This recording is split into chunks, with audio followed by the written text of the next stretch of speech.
ఎందుకు కోడ్ జ్ఞానం చూస్ చేసుకోవాల్సి వచ్చింది?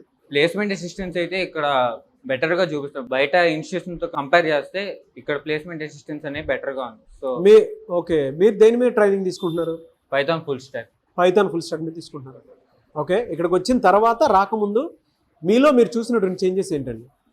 మాకు మెయిన్లీ ఇప్పుడు ప్రజెంట్ నేను జాయిన్ అయ్యి 2 months అవుతుంది.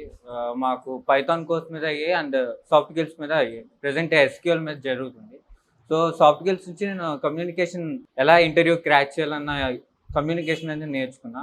పైథాన్ నుంచి వచ్చేసి లైక్ నేను ఈసీ డిపార్ట్మెంట్ నుంచి వచ్చాను. సో నాకు ఎక్కువ ప్రోగ్రామింగ్ మీద ఎక్కువ నాలెడ్జ్ లేదు జాయిన్ అయ్యేటప్పుడు. కంపేర్డ్ టు దెన్ ఇప్పుడు నాకు ఒక బెటర్ నాలెడ్జ్ అనేది అయితే ఉంది. మాక్ ఇంటర్వ్యూస్ వల్ల మీరు బెనిఫిట్ అయింది ఏంటంటే ప్లస్లు మైనస్లు తెలుస్తాయి కదా? మాక్ ఇంటర్వ్యూస్ అనేది ఎవ్రీ వీక్ జరిగిద్ది.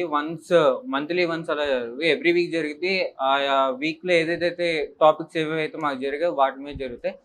సో అలా వీక్లీ కంటిన్యూస్గా జరగడం వల్ల క్లాసెస్ ఏవేవైతే జరుగుతున్నాయో కంటిన్యూస్గా సిలబస్ రివైండ్ చేసుకోవడం అవుతుంది. అండ్ అలాగే ఇంటర్వ్యూలో వాటి బేస్ మీద క్వశ్చన్స్ ఎలా అడిగితే ఆన్సర్ ఎలా చెప్పాలి అనే వాటి మీద మాకు కంప్లీట్ నాలెడ్జ్ అనేది